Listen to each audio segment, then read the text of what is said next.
ఒకటి రాబోయే రోజున మనం మోడీ గారిని చూడండి. అలా 73 ఎవరు మోడీ గారే 73 సంవత్సరాల నరేంద్ర మోడీ ఎప్పుడన్నా మీకు నిరాశగా అనిపించిందా? ఎప్పుడన్నా అధైర్యంగా అనిపించింది? ఎప్పుడు చూసినా యాక్టివే. ఎప్పుడు ఏ దేశానికి పోతున్నది, ఎప్పుడు ఏ రాష్ట్రానికి పోతున్నది, ఎప్పుడు ఏ జిల్లాకు పోతున్నది. ఇవాళ ఆర్థిక రంగంలో మనం చూస్తాం లాక్డౌన్ కోవిడ్ అప్పుడు ప్రపంచ దేశాలన్నీ కూడా తిండికి గతి లేక ఆర్థిక రంగ విషయాలు పూర్తిగా నాశనం అయిపోయినాయి. పూర్తిగా ప్రపంచం అంతా అతలకుతలం అయిపోయింది.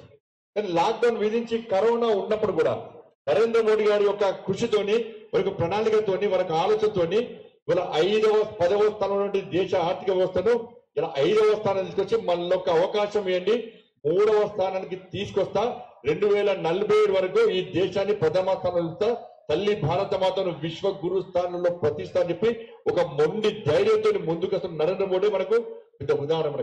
మనకి రోల్ మోడల్ మనకే నరేంద్ర మోడీ గారు. వాళ్ళు ఎక్కడ ఇవాళ 73 సంవత్సరాల వయస్సులో సముద్రం లోపలికి పోతున్నాడు, విమానాలు నడుపుతున్నాడు, అక్కడ మండు టెండర్ చలిలో విపరీతమైన చలిలో బార్డర్ పోయి దీపావళి జరుపుకుంటున్నాడు, ఇబ్బందుల్లో ఉన్నటువంటి దేశాలకు వ్యాక్సిన్ ఇస్తున్నాడు, ఇబ్బందులు ఉన్నటువంటి దేశాలకు బియ్యం అమ్ముతున్నాడు, ఇబ్బందులు పెట్టే దేశాలకు మిసైల్ కూడా చెక్కు పెడుతున్నాడు.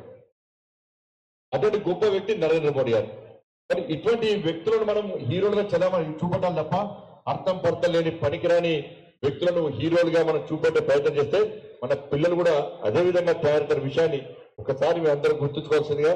తప్పకుండా ఒక మంచి విద్యా సంస్థలో మీరందరూ మీ పిల్లలను ఈ విద్యా సంస్థలో చదివినందుకు చాలా సంతోషం. ఇటువంటి విద్యా సంస్థలను ప్రోత్సహించాల్సిన బాధ్యత మనందరి మీద ఉంది. వాటి ఫీజులు ఎక్కువంటేనే మంచి విద్యా సంస్థలు, ఫీజులు తక్కువ వీళ్ళు చదువు చెప్పారనేటువంటి ఆలోచన మనం మార్చుకోవాలి ఫస్ట్. కానీ అటువంటి ఆలోచించి బయటకు వచ్చి మన కరీంనగర్ ను విద్యారంగంలో ఒక ఉన్నత శిఖరం తీసుకొచ్చే విధంగా కష్టపడుతున్నటువంటి అనంత్ రెడ్డి గారు లాంటి ఒక వ్యక్తులను మనం అలాంటి యాజమాన్యాలను మనం ప్రోత్సహించాల్సిన బాధ్యత మనందరి మీద ఉంది. కాబట్టి